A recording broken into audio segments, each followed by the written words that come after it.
Out of all the trendy trap rappers that are out there, I could always look to DaBaby for some fun, charismatic hip hop. At this point in time, DaBaby is a ubiquitous figure in music, featuring in high profile artists' work such as J. Cole's on Dreamville's Revenge of the Dreamers 3, YG on his own remix of Stop Snitchin', and Chance the Rapper's Hot Shower on his Big Day album, even though that song was absolutely terrible. But my liking towards DaBaby wasn't immediately. When the single Suge was out everywhere in 2019, I saw an immediate problem with his style right away. Number one, I thought his flow was very one-dimensional with sort of no variation whatsoever. Funny enough, he actually addresses this on some of his songs, like on Bop on Broadway. Two, his beat choices and production choices wasn't really all that to gawk at, to be honest. It seemed, again, very one-dimensional.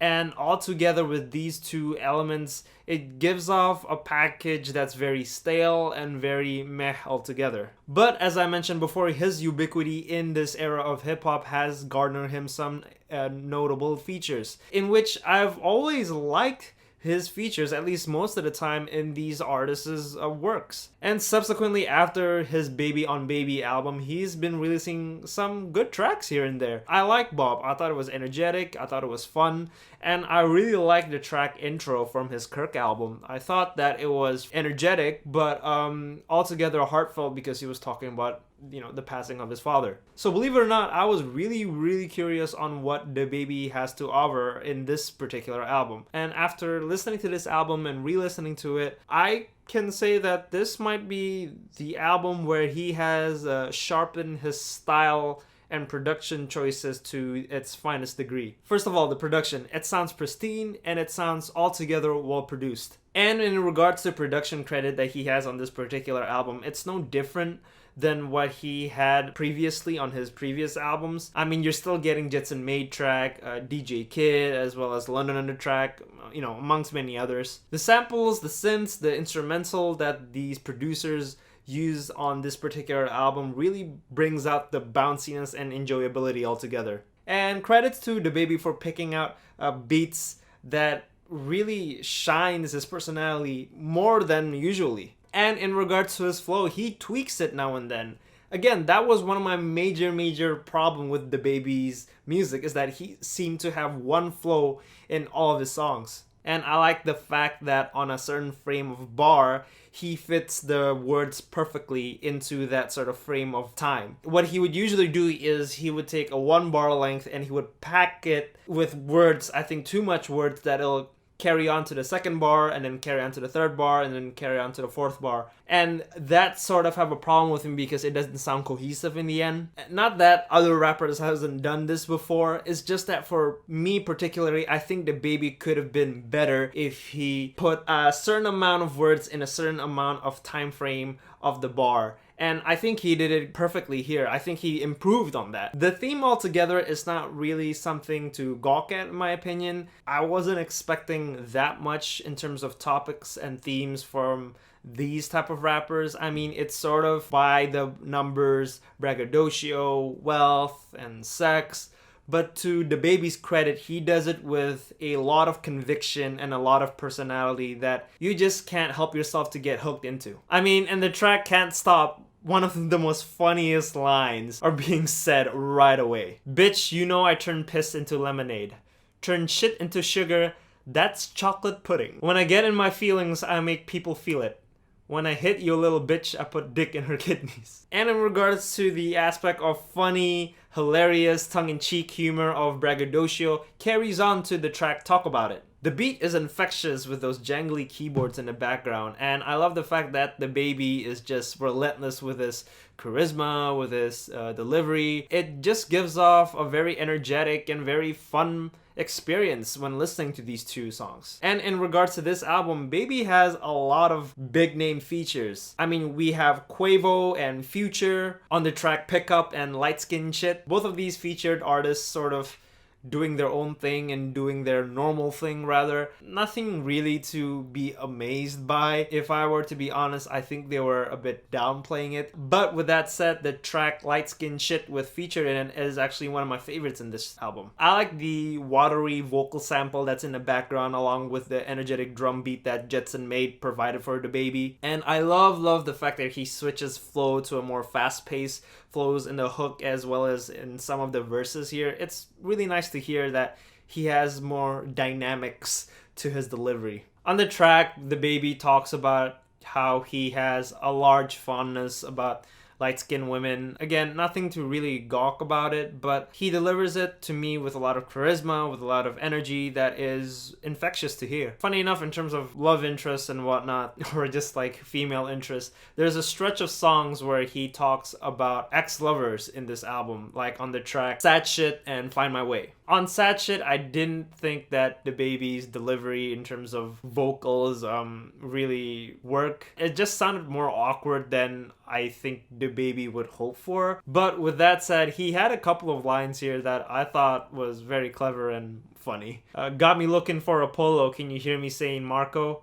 I can't hear her saying Marco either. I thought that was funny. And he has a stretch of guitar-based beats here, which is delivered to a mix reception in my opinion. He has it on the track Find My Way, which I mentioned earlier, and Rockstar featuring Roddy Ricch. Now, Find My Way, one of the lead singles of this album, I thought this track was actually pretty good in terms of combining the themes of longing for an ex-lover and mishmashing it with the guitar-based beats. I thought this was a solid single in my opinion. The guitar adds a bit more of it like an emotional and sort of sentimental value to the longing of the ex-lover that he's speaking about in this song. And this might be one of the instances when I actually like his singing.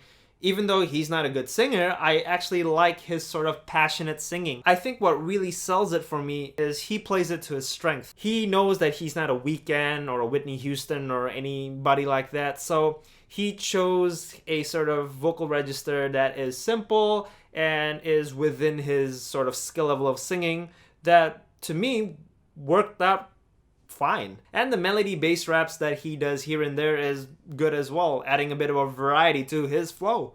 And with the track Rockstar featuring Roddy Ricch, I was kind of hoping something more bombastic, something more catchier, considering Roddy Ricch is sort of, at this moment in time, the king of like melody bass raps.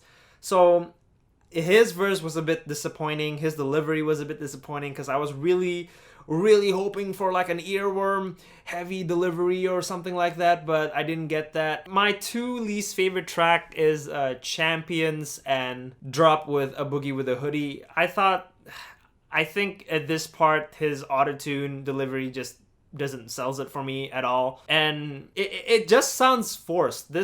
I understand DaBaby is trying to experiment and be a bit more playful with his style. I just didn't think that these two tracks plays to his strength. But with that said, the album picked up a bit with the track Jump featuring Young Boy Never Broke Again. I do feel the hook on here could have been a lot better, because I can definitely see this as like a jumpy, energetic radio hit. I don't know, something about that hook could have been just a tad bit better, because if you're sort of trying to capitalize in this sort of radio hit, trendy trap rap sort of thing, you gotta have a good hook. What's so ashamed about that is, in terms of radio hit, I like the beat that he chose on this track. It's jumpy, it's energetic, it's funky, especially with that whoop whoop sound that is in the background. And I love the fact that in this track, Young Boy and DaBaby goes back and forth, trying to sort of outfun each other.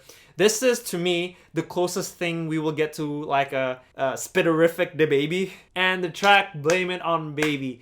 Easy favorite. The beat switch up is a bit of a hodgepodge mess. It was a bit abrupt. It did disrupt the flow a bit here. Again, a bit of a hodgepodge, but it's still an interesting take. I love the braggadocio so much on this track. He says the lines, he says the verse with so much conviction, so much sort of tongue-in-cheek humor, and he says it with so much sort of character-based arrogance that it's so addicting to listen to. And on this track, he actually addresses the backlash that he has regarding his sort of one flow, one dimensional delivery. They be like, why you switch the beat? Because my flow neat. I thought he couldn't switch the flow. How the hell he switching the beat up? They don't know who they fucking with. Do this shit with my feet up. But in regards to the beat itself is good. It's well produced. It's pristine. I love the fact that on the first part of the song, the beat was this sort of minimalistic piano arrangement with barely any drums in it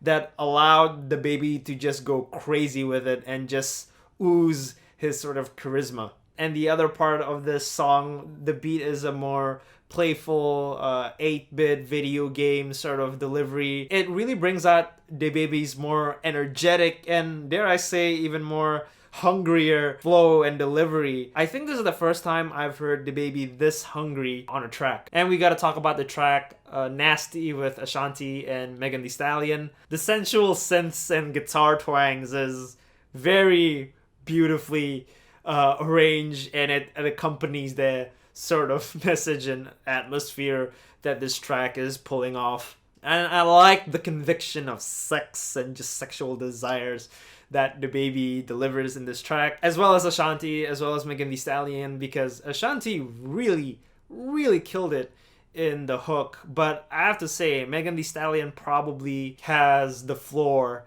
in this track. And I love the fact that Ashanti essentially just tell the listeners that yes, DaBaby wants to have a threesome with Ashanti and Megan Thee Stallion. So overall, I think this might be DaBaby's best project to date. I think that this is one of his most pristine projects in that his style feels more refined. Am I going back to this album? Not really, even as a fun album I would listen to, but you guys kind of know me of what my preference in hip-hop is. But with that said, I did enjoy listening to this album more than I hoped for. Of course, there are some tweaks here and there about DaBaby's delivery and sort of style choices and sort of experimentation, but overall I was pretty surprised on what I got. So that's it. That's my review on DaBaby's Blame It On Baby album. Don't forget to click like and subscribe, and don't forget to follow my Instagram account at What The Robot Thinks for more content. And I will see you guys soon.